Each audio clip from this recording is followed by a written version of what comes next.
मशकूर अहमद और महाराज सिंह हैं। अतुल हमारे साथ हमारे संवाददाता मेरठ से जुड़ गए हैं। अतुल, मेरठ में फिलहाल क्या माहौल है? एमएलसी चुनाव को लेकर आज परिणाम है। मेरठ में प्रत्याशी धर्मेंद्र भारद्वाज और सुनील रोहटा है आरएलडी से।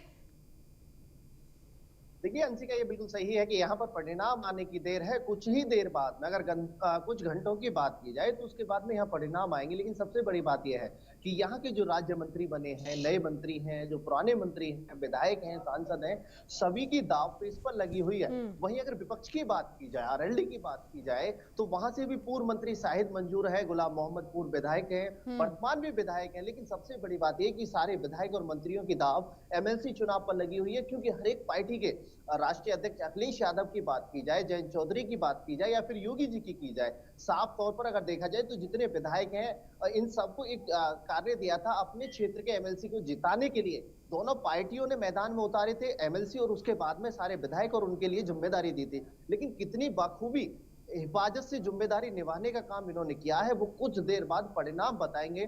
जो एमएलसी के यहाँ पर अगर बात की जाए, मेरठ के अंदर 4 जनपदों की काउंटिंग चल रही है। मेरठ गाजियाबाद सीट पर बागपत और हापुड़ ये 4 अटैच हैं। 4250 वोटें पड़ी हैं और सबसे बड़ी बात यह है कि 4250 वोटों पर 2 मुकाबले सामने देखने को मिल रहे हैं। वहीं अगर सबसे बड़ी बात यह भी सामने आ रही है कि 6 प्रत्याशी यहाँ मैदान में हैं और चार प्रत्याशी जो बिगर किसी पार्टी के निर्दलीय हैं। लेकिन सबसे बड़ी बात यही निकल के आती है कि जो 33 सीट है, 33 सीटों में से 27 सीटों पर 9 सीट पहले ही निर्दलीय भाजपा की तरफ रुझान होता हुआ नजर आ गया है। निर्दलीय चुनाव वहां पर चुनाव जीता जा चुका है, निर्विरोध।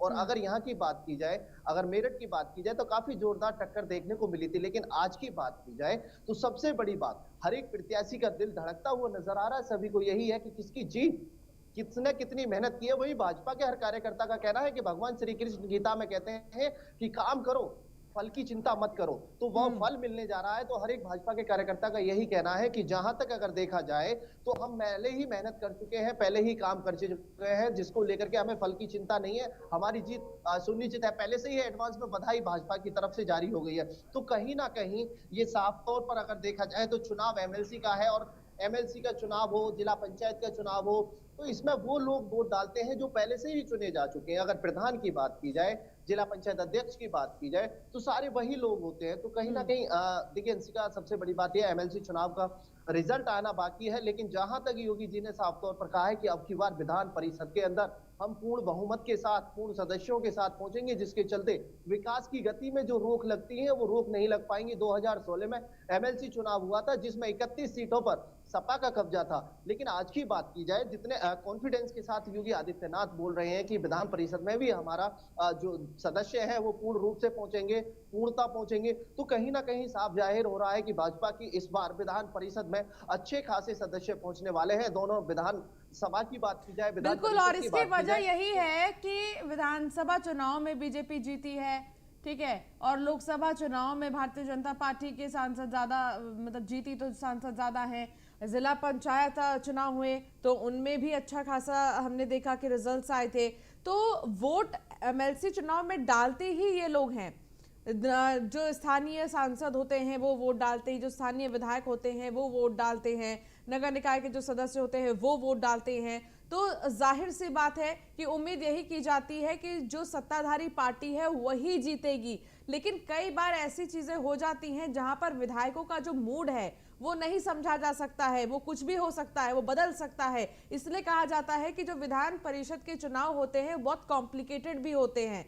अतुल, देखिए अंशिका, ये बिल्कुल सही है। लेकिन जिस पार्टी का विधायक है वो पार्टी के बाहर नहीं जा सकता है, क्योंकि चुनाव बहुत नजदीक है। अगर चुनाव देखिए 5 साल का कार्यक्रम होता है, जो कर्म पीरियड है, कार्य पीरियड है, वो 5 साल का होता है। और 5 साल में अगर लास्ट समय पर जब चुनाव होता है तो विधायक का मूड बदला हुआ नजर आता है। लेकिन अगर स्टार्टिंग में ही विधान परिषद के चुनाव है तो कहीं ना कहीं अभी सरकार का गठन हुआ है, सरकार ने शपथ ली और उसके बाद एमएलसी का चुनाव है, अभी कार्यकाल स्टार्ट हुआ है, तो कहीं ना कहीं पार्टी की तरफ विधायकों का रुझान रहता है। और सबसे बड़ी बात यह है, भाजपा का हर कार्यकर्ता, हर किसी की बात की जाए तो हर जितने भी लोग हैं प्रधानों के पास गए हैं, ब्लॉक प्रमुखों के पास गए, वीडीसीओ के पास गए, जिला पंचायत सदस्य, नगर निगम के निकाय के जो सदस्य होते हैं उनके पास गए। उन्होंने एक बात बोली है, जहां तक हमारा मानना है, लोगों का बताना है कि देखिए विकास के नाम पर वोट करिए। तो विकास को आगे बढ़ाने के लिए विधान परिषद की आवश्यकता पड़ती है, और आवश्यकता यह है कि 2017 से 2022 तक कई ऐसे कार्यों पर बाधा आई है, क्योंकि विधान परिषद के अंदर भाजपा का समर्थन नहीं था। तो कहीं ना कहीं देखा जाए तो भाजपा के लोगों का यही कहना है कि स्टार्टिंग से लेकर के